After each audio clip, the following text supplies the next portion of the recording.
Good morning, Facebook.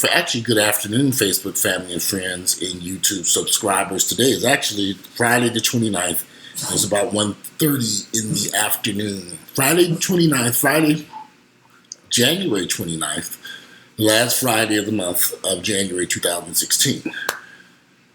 Okay, so I keep seeing all these posts on Facebook about race-related issues, the big hoopla about the Oscars and black folks screaming they want equality and well, I guess a lot of us are not really looking at racism, race relations in this country as something that's kind of ingrained in our heads at birth. You might say at birth. Race, our ideas and thoughts are literally passed down, literally from stuff that's actually put into our DNA. Humans are built to survive. So our brain actually picks up stuff from generation to generation to generation that's passed down. And we inherit these traits. Race relations are basically inherited. Whites pick up their feelings and thoughts about black people. It's passed down from generation to generation. They just inherited it at birth. It's in our DNA. My mother was born in 1946. She's 70 years of age. Some of the stuff that my mother says, I just sit back and say, you got to be kidding me. But it's her generation and what she inherited at her birth, what the issues and problems and her thought process on certain things are just leave me like, I know this may sound crazy to a lot of you all, because you probably don't understand how DNA works. So you have to really sit down and study DNA and how traits are passed from generation to generation through DNA.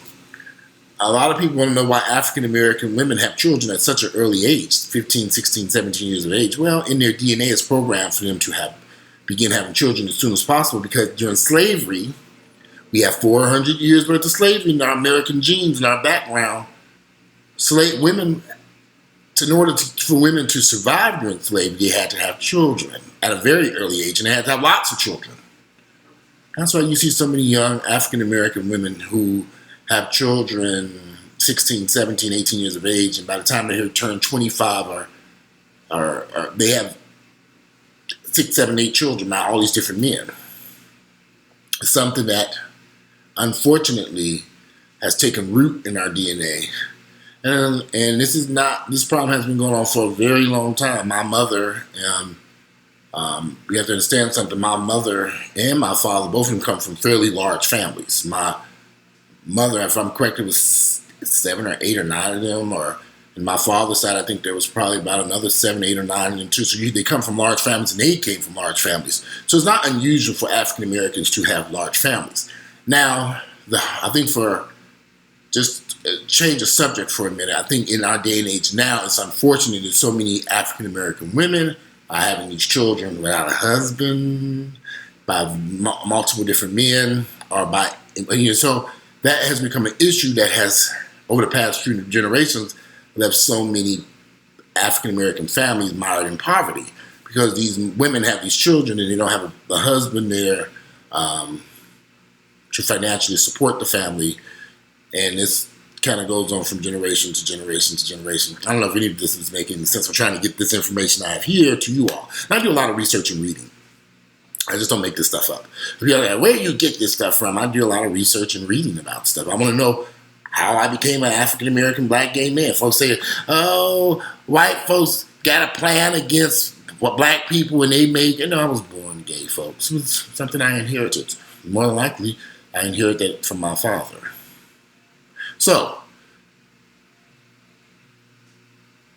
we have to understand, if you're a smart person, and many of you may not be that damn smart, I'm understanding the issues that we face in this country, they're not going to go away with just screaming inequality, or asking these white folks to accept us, going to white folks and saying, we want to be part of you all's Oscar ceremonies. It's not going to work that way, because many white folks don't even see their racist behavior. They don't see it. Just like many black folks don't see their homophobic behavior. They don't see it. So when you have people who really don't see their issues, And I'm not saying that just black folks are homophobic. There are many other races of people who are homophobic. But black folks really don't know that they're very homophobic for whatever reasons. But if we think it's not going to try to get race relations to change, it's going to take centuries in this country. Because we didn't get here, this didn't just happen overnight. This has been going on for hundreds of years. Race problems in this country have been going on for hundreds of years, and it's going to take a couple more hundreds of years before these race issues are resolved in this country. Well, and even then, we have to understand something. Israel and Palestine have been fighting for centuries, if I'm correct. They ain't found peace yet. Maybe things would be different here in the United States because we're kind of pushing us in the right direction. Now, we do have to understand that race relations have improved greatly since the 40s, 50s, and 60s. Things have improved. I think we all have to admit that. They have improved since the Civil Rights Movement. They have improved, but not enough. And that's where white folks get confused because they don't understand that things have not really improved as much as we would want them to improve. But it's just going to take some time. It's going to take years. And a lot of white Americans don't see the issues because they're not walking in our shoes. They don't know what it means to be a black person in this country. They don't understand it. I know racism exists. I'm a black person. I can feel it. I'm a black gay guy, so I know homophobia exists. I look through the black community, I see some of the stuff that people say about gays, I'm just like, oh, you're so fucking ignorant. So ignorant. So, I think we're probably beating a dead horse at this point. People screaming they want equality. And they want to try to get people. I love what Hillary Clinton said about the Black Lives people approached her. And they said something about the issues that were going on with them. And they wanted her to. She just basically said, you can't change people's hearts. You can't. But you can put laws in place to protect people, to protect us. That's what she was saying. And that makes more sense. Put procedures and laws in place that can stop homophobia and stop racism. That's all you can do. I can't make you all love me because I'm a black gay man. It's not going to happen. I cannot force you to love and accept my sexuality. I can try, though. But I can't make you. I don't know if I can hear this washing machine spinning in the background. I'm over here washing clothes. It's spinning away. Too late. So anyway, I just hope one day I won't be alive to see it. And I don't think if I had children, they would be alive to see it. We still have some serious race issues in this country. The whole situation taking place in Flint. Is it race-related? I didn't want to accept that, but it is to a degree.